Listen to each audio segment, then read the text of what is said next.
আসসালামু আলাইকুম রহমতুল্লাহ। আলহামদুলিল্লাহ রব্বিল আলামিন ওয়াসসালাতু ওয়াসসালামু আলা আশরাফিল আম্বিয়া ওয়া সাইয়্যিদুল মুরসালিন ওয়া আলা আলিহি ওয়া সাহবিহি আজমাইন। সম্মানিত দর্শক মণ্ডলী, আমি ৩১ নম্বর আয়াতের গত পর্বে আলোচনা করছিলাম যে আদি ইবনে হাতিম রাদিয়াল্লাহু আনহু আল্লাহ রাসূলের মুখ থেকে ইসলামের সুন্দর দিকগুলো শুনে উনি দুর্বল হয়ে পড়ছিলেন, ইসলামের দিকে ধাবিত হচ্ছিলেন। অন্য একটি বর্ণনা এসেছে যে হাদিসটি আদি ইবনে হাতিম রাদিয়াল্লাহু আনহু নিজেই বর্ণনা করেছেন। তিনি বলেন যে আমি রাসূল সাল্লাল্লাহু আলাইহি ওয়াসাল্লামের কাছে গেলাম, তিনি বললেন আসলিম তাসলাম, তুমি ইসলাম কবুল করে ফেলো, তুমি নিরাপত্তা পেয়ে যাবে, ইহকালে এবং পরকালে তুমি মুক্তি পেয়ে যাবে, তোমার জন্য কল্যাণজনক হবে। তখন আদি বললেন যে আমি তো একটি নবীর অনুসারী, আমাদের কাছেও তো কিতাব এসেছে। তখন আল্লাহ রাসূল বললেন তোমার কাছে কি কিতাব এসেছে, তুমি কিসের অনুসারী, সেটা আমি তোমার চেয়ে অনেক ভালো করে জানি। তখন আমি বললাম যে আপনি তো খ্রিস্টান ধর্ম সম্পর্কে কিছুই জানেন না, আর মদিনাতে তখন খ্রিস্টানদের লোকজন ছিল না, তো আপনার দ্বারা এটা জানা কিভাবে সম্ভব? তার কাছে অবাক মনে হয়। তখন আল্লাহ রাসূল বললেন তুমি কি রাকুশির লোক নয়, তুমি কি রাকুশির অনুসারী নয়? আর তুমি তো তোমাদের কাম থেকে মির্বা খাও, আর এই মির্বা খাওয়া যায় যেন এটা তুমি নিজেও জানো। রাকুশি ছিল আরব দেশের খ্রিস্টানদের একটি ফেরকা, অনেক ফিরকার মধ্যে এটা ছিল একটি ফেরকা। আর এই ফেরকাটি সাবির এবং খ্রিস্টানদের মিশ্রিত একটি গ্রুপ, এই রাকুশি। আর সাবিনরা ছিল তারকা পূজারী, যারা নূহ আলাইহিস সালামের অনুসারী তারা মনে করত।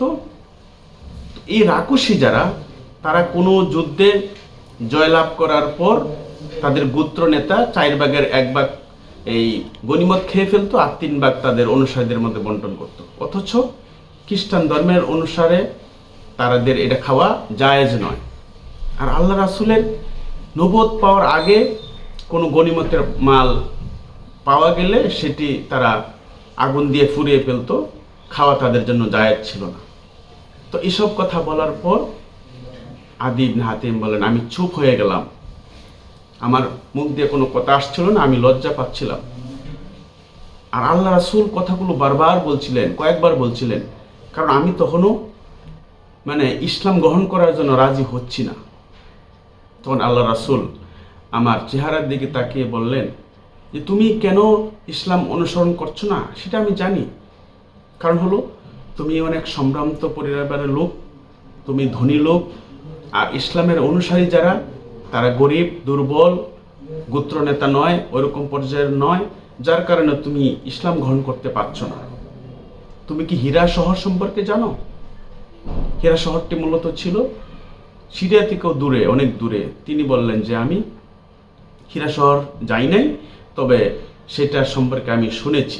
আল্লাহ রাসূল বললেন সেই সত্তার কসম যার হাতে আমার প্রাণ, তুমি মনে রেখো ইসলাম একসময় হীরা শহর পর্যন্ত পৌঁছে যাবে, বিজয় লাভ করবে।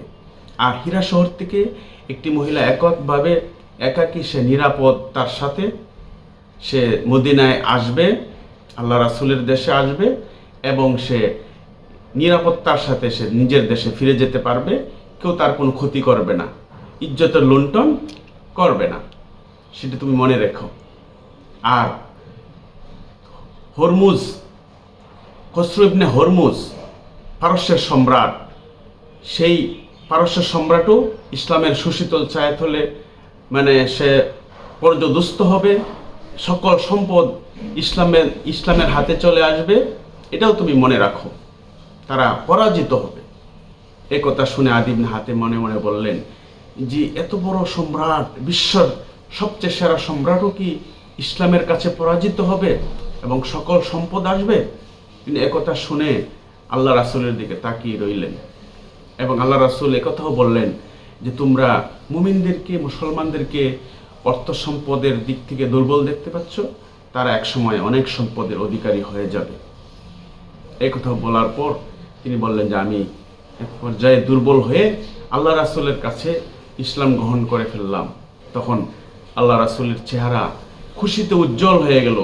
ওনার চেহারা দেখে আমার মন বিগলিত হয়ে গেল।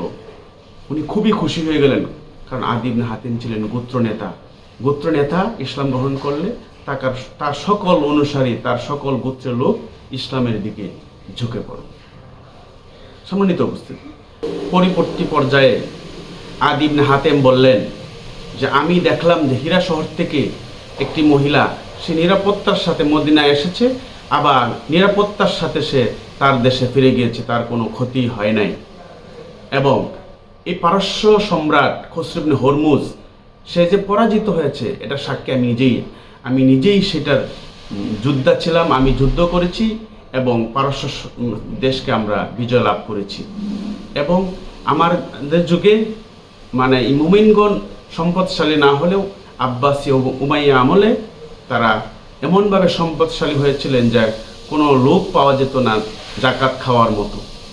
তো সম্মানিত উপস্থিতি, আমরা এই আয়াত থেকে এই শিক্ষাই পাই যে আমার পীর সাহেব, আমার মুরব্বী, আমার মাজার শরীফের হুজুর সে যে কথা বলছে সেটাকে আমি এমনভাবে অনুসরণ করছি কিনা যেটা কোরআন হাদিস ইসলামের শরীয়তে নেই।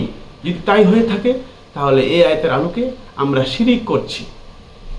অতএব আমাদেরকে এই বিষয় নিয়ে আরও ভাবা দরকার যে আমার ইমান বিক্রি হচ্ছে কিনা, আমার ইমান নষ্ট হয়ে যাচ্ছে কিনা। অতএব আমরা প্রত্যেকেই যেন ইমান বাঁচিয়ে আল্লাহর কাছে হাজির হতে পারি, সেই তৌফিক যেন আল্লাহ রাব্বুল আলামিন আমাদেরকে দান করেন। আমা তাওফিক ইল্লা বিল্লাহ। আসসালামু আলাইকুম রহমতুল্লাহ।